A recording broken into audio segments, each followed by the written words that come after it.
Olá, sejam bem-vindos ao nosso vídeo de número 3 da nossa série de vídeos aqui, Aprendendo Ciência da Construção comigo. E hoje, nesse terceiro vídeo, assim como a gente vai fazendo um vídeo, a gente lê um artigo, outro vídeo, a gente vai reagir aos vídeos do Matthew Rinsinger. Então hoje, voltando para a parte dos artigos que a gente tem aqui no Science Building, e aí a sequência, lembrando aqui, eu estou vendo aqui nesses artigos e documentos, insights sobre ciência da construção. E aí, vindo aqui no segundo artigo do José, chama O Edifício Oco, artigo de 26 de maio de 2008. Então vamos começar. Os edifícios de hoje são ocos e multicamadas com inúmeras aberturas de ar ou espaços vazios. Percursos, poços, beiradas e quedas abundam.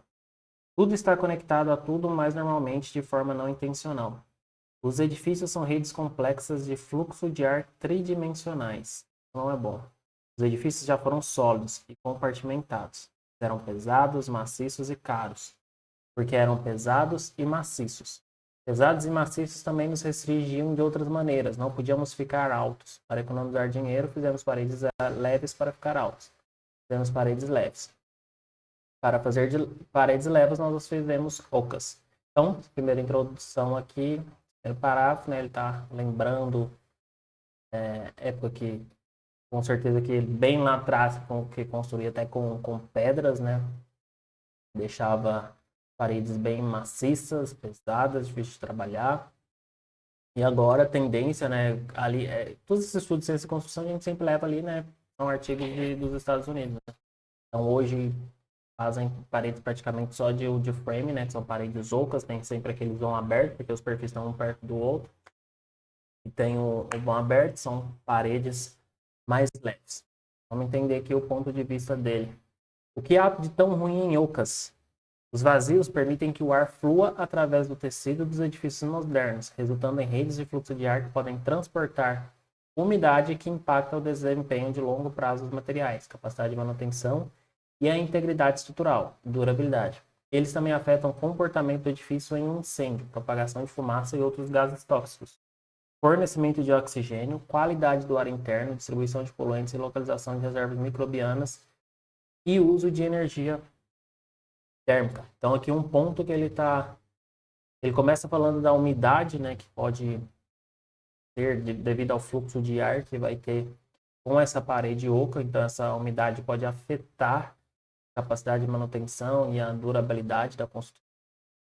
E até um ponto importante, com certeza, se você ver vídeos de steel frame, sempre falam que a parede não tem, é uma casa que não tem mofo, que não tem isso e aquilo, mas temos que ter cuidado, principalmente quando a gente está negligenciando e fazendo as coisas sem pensar muito. Ele já aponta como um principal ponto de preocupação essa umidade. E aí vai trazer esses tipos de problema posterior, como a qualidade do ar interno. As redes de fluxo de ar não se tornam redes até que tenham pressões para conduzir os fluxos. Hollow, deixa eu ver só aqui.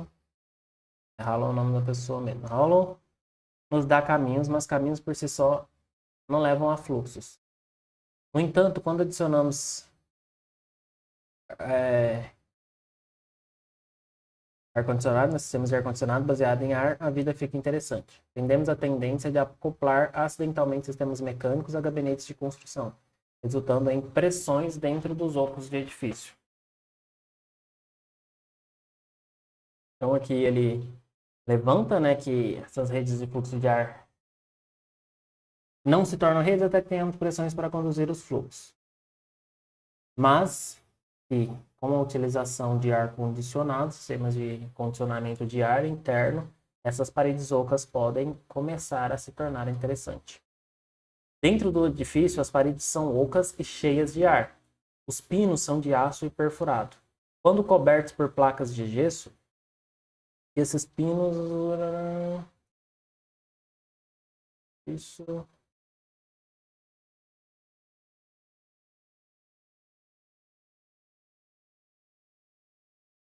The studs, então, os pinos, as perfis de madeira. Quando cobertos por placa de gesso, podem ser considerados dutos retangulares planos.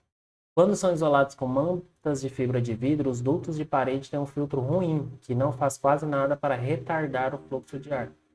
Os dutos de parede também estão perfurados por caixas de tomadas elétricas e outros serviços. Essas paredes perfuradas externas e internas ocas são conectadas entre si, criando cubos ocos que têm topos que também são ocos em virtude da construção do teto rebaixado e da antepara. Então aqui ele está explicando, né, essa composição dos materiais e como elas afetam esse oco e o que pode influenciar na parede. Então, a estrutura, primeiro ser coberto por placa de gesso. A gente pode considerar que fechou os dois lados, então aí a gente tem um grande duto ali. E aí, quando a gente isola ela com mantas de isolamento, aqui ele deu exemplo lá de fibra de vidro, torna um filtro ruim, porque essa fibra de vidro não faz nada para retardar esse fluxo de ar de um lado para o outro. E os dutos de parede também são perfurados por caixas de tomadas elétricas e outros serviços. Então, tem que abrir essas paredes.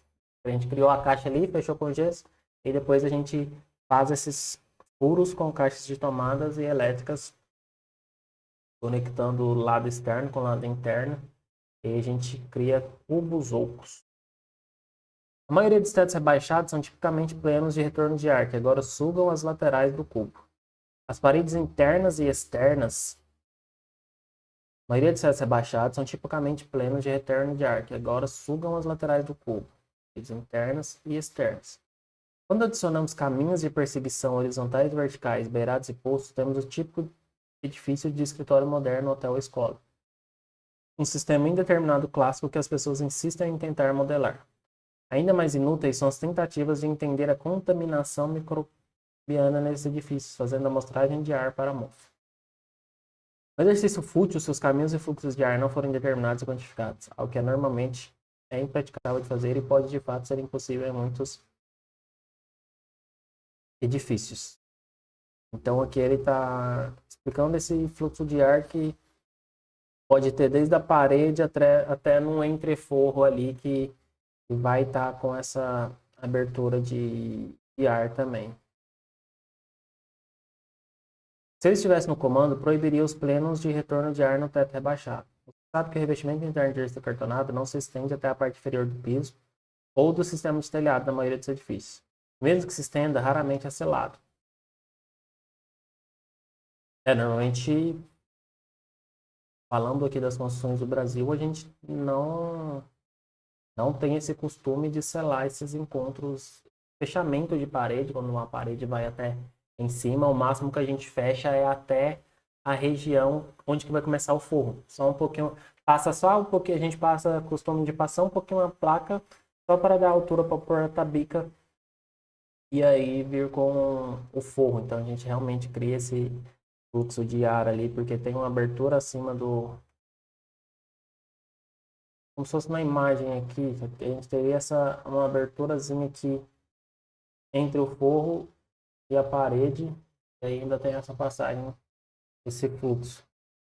Falando, era como se a gente pegasse essa placa e subisse ela até lá em cima, e aí sim o forro viesse. Então teria um fechamento aqui só da parede, depois aqui só seria essa camada de ar. Como resultado, o ar externo é sugado através do isolamento poroso de ar direto para o plano de retorno. Se o ar externo estiver úmido e se o espaço estiver ar-condicionado, perdemos o controle da umidade relativa no teto rebaixado e o forro começa a cheirar vômito. Realmente, o ácido butírico encontrado no forro realmente cheira vômito, conforme a umidade relativa sobe. O espaço cheira a meias sujas, realmente. Bactérias crescendo em bobinas de uma carga de umidade que o projetista não previu cheiram a meias sujas. Quais são as chances? Não posso dizer o número de edifícios em que tivemos que entrar e reformar um fechamento na conexão do pleno com a parede externa. Este é um outro exemplo de problemas que resultam da falha generalizada em fornecer um sistema de barreira de ar contínuo em um edifício.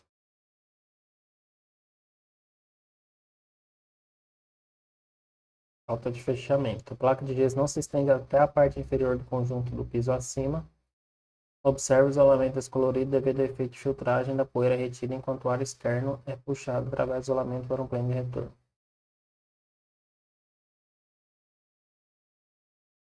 E aí a correção, tá? Então aqui, ó, não tinha a placa até lá em cima, então tem toda essa situação de problema aqui que ele falou, de fluxo de ar e aumento de umidade nesse fluxo de ar.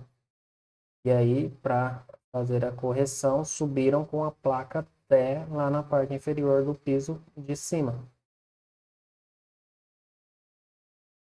Então, o que fazer? Instale o duto de retorno em cada unidade de tratamento de ar em um teto rebaixado e puxe o ar do espaço abaixo. Isso de cada 20ª placa do teto e instale uma grade para realizar a pressão entre o espaço ocupado e o teto rebaixado. O sistema de retorno não precisa ser extenso, totalmente canalizado. Use grades de transferência e travessas para sangrar a pressão das salas com portas. Crie um fechamento. Cele a parede externa no piso acima e no piso abaixo, criando uma barreira de ar contínuo. Observação. A lã mineral tem os requisitos de incêndio, mas não impede o fluxo de ar. Portanto, não enfie lã mineral em uma abertura que leva entre os andares e pense que você fez uma boa ação.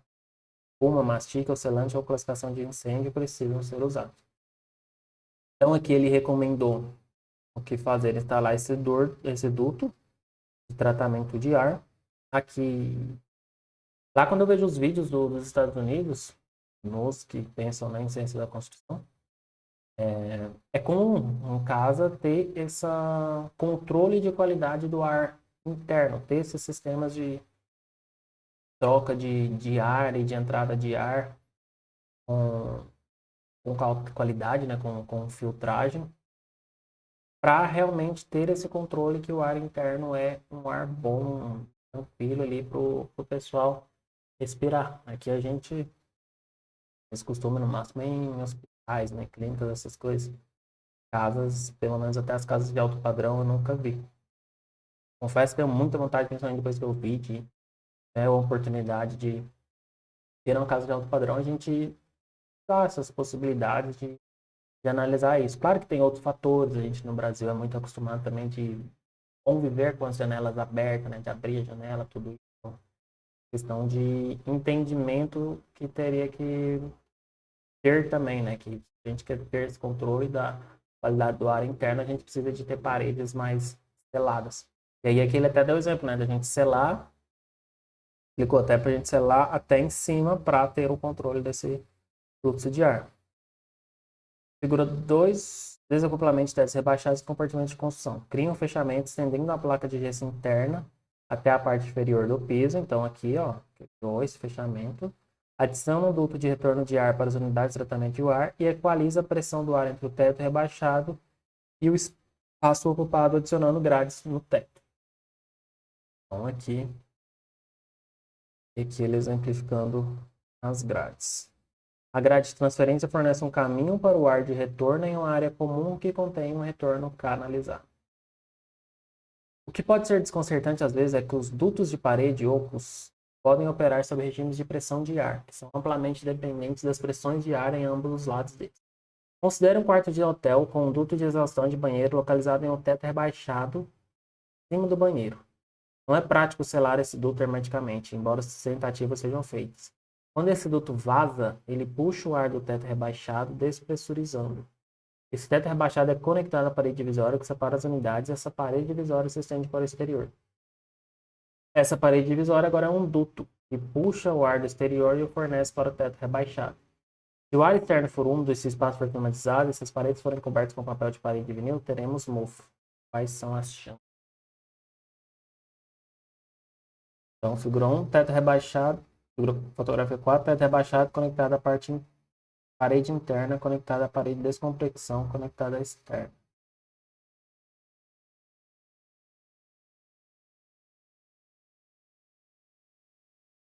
Dutos de parede. Parede interna com campo de pressão negativa,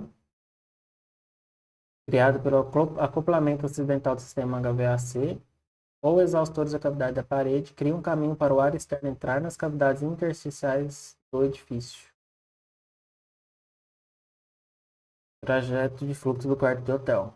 Mofo na parede interna resultante do ar úmido externo sendo puxado para dentro da parede de gelo como resultado do campo de pressão negativa criado pelo vazamento do exaustor no teto rebaixado do banheiro.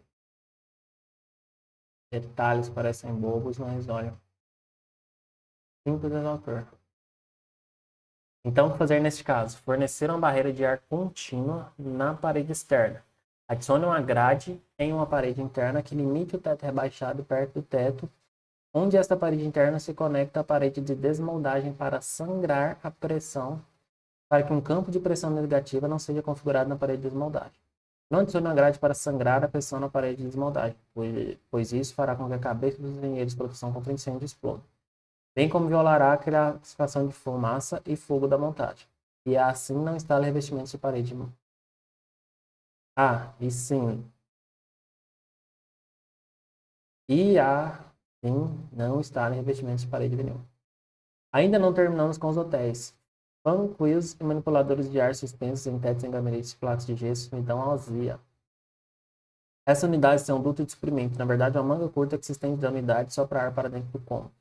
Mas essas unidades raramente têm um retorno dutado. Elas usam a placa de gesso para criar um pleno de retorno à grade de filtro. É instalada na parte inferior da placa de gesso, criando o fechamento da unidade. À medida que o filtro fica sujo, a pressão negativa no gabinete da placa de gesso aumenta. Este gabinete de placa de gesso conectado à parede de desmoldagem e a parede de desmoldagem se conecta ao exterior, criando um duto de parede que puxa o ar externo, levando ao mofo. Então aqui a grade do filtro não conectada à unidade do fanquil como um lobo de retorno, que leva ao aumento das pressões negativas dentro do teto rebaixado à medida que o filtro fica progressivamente sujo.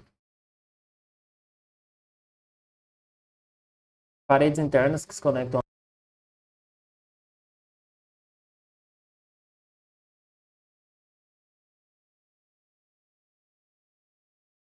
apenas ao exterior.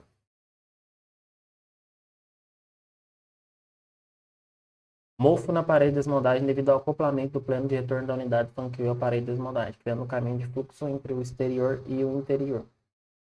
Olha aí, ó, para quem fala que gesso não dá mofo. Como consertar isso? Adicione uma luva de retorno para combinar com a luva de fornecimento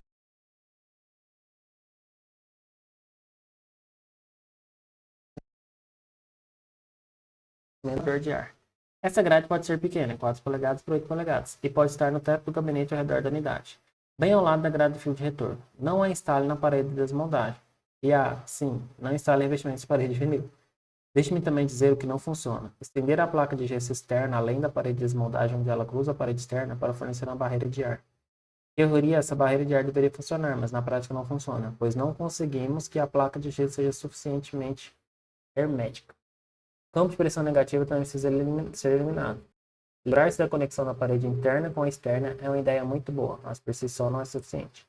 Então, onde estamos agora? Temos que ver com o fato de sonharmos oco. Não vamos voltar para edifícios pesados, caros, massivos, intensivos em recursos insustentáveis. Temos que aprender a compartimentar para quebrar as redes de fluxo de ar tridimensionais. Isso inclui um sistema completo de barreira de ar contínuo no exterior. Não devemos acoplar acidentalmente sistemas HVAC a compartimentos de construção e devemos equalizar as pressões entre espaços ocos e espaços condicionados. E devemos aprender a amar retornos totalmente canalizados e ser muito cautelosos com planos de retorno. Então, no final ele começou, né, até com uma certa crítica por hoje a gente ter esses sistemas ocos que podem causar esses tipos de problema com esse fluxo de ar e, consequentemente, aumento de umidade e, pior dos casos, ali, o mofo, né, que vai afetar a qualidade do ar interno ali. Mas, no final, ele é consciente aqui que temos as construções ocas e é isso hoje. Dá para a gente voltar aos edifícios pesados, igual ele fala aqui, caros, massivos, intensivos em recursos e insustentáveis. Então, é esse o pensamento, beleza? Poderia ser melhor por um ponto, mas a gente tem que pensar no todo e no todo a gente tem esse ponto que pode ser prejudicial e a gente utilizar essas paredes ocas, mas o que eu sempre falo de construções com steel frame, são construções inteligentes, vão trazer uma praticidade, mas a gente também tem que ser inteligente, a gente tem que ser intencional para trabalhar com elas. A gente precisa de fazer as análises corretas, entender qual que é o funcionamento, por isso que eu estou trazendo essa série de vídeos aqui sobre a ciência da construção, para a gente entender realmente a essência do que é o funcionamento, pensando na construção como uma ciência, né? Como que é o funcionamento dela de acordo com cada decisão que a gente tomar, para que a gente não venda uma coisa igual eu vejo muita gente falando que se o frame não tem mofo, não tem problema de umidade, essas coisas, e acabamos de ler um artigo aqui que comprovado que se você tiver uma determinada atitude errada em um ponto, vai ocasionar um grande problema para você posteriormente.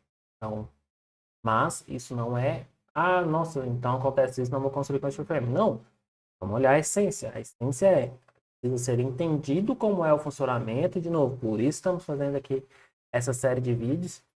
E aí, a partir disso, sabendo como é que é o funcionamento, a gente vai tomar as melhores decisões e, além de fazer uma coisa intencionalmente, a gente vai aproveitar, claro, todas as outras vantagens que sistemas a seco vão oferecer, como serem mais leves, custo-benefício melhor, entre outras coisas. Foi bem interessante esse realmente eu não ponto, como aqui não é tão comum a gente olhar essa questão de fluxos de ar, qualidade de ar interno, sistemas de gente que é muito comum de só simplesmente vamos colocar um ar condicionado ali e pronto, acabou, e não olhar nesse detalhe qual que vai ser o fluxo, como igual ele falou das de selar, né, as paredes com as paredes com o piso de cima, né, não ter esses vãos para o fluxo de ar da parede para o forro, e sim ter um sistema de ar que vai fazer essa troca. Foi bem interessante.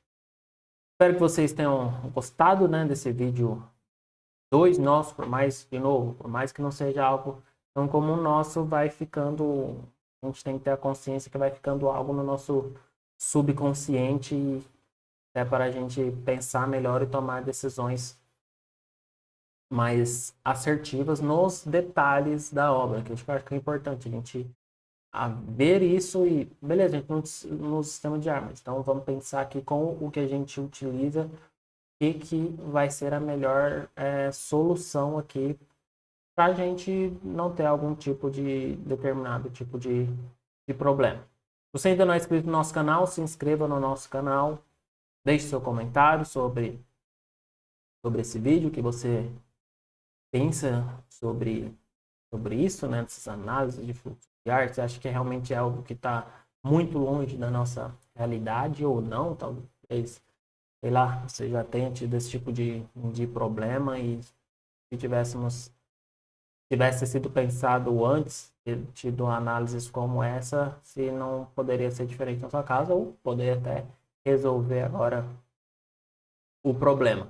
Curtam esse vídeo também, se você gostou, para ajudar a gente a chegar a mais pessoas. Um abraço e até o próximo vídeo.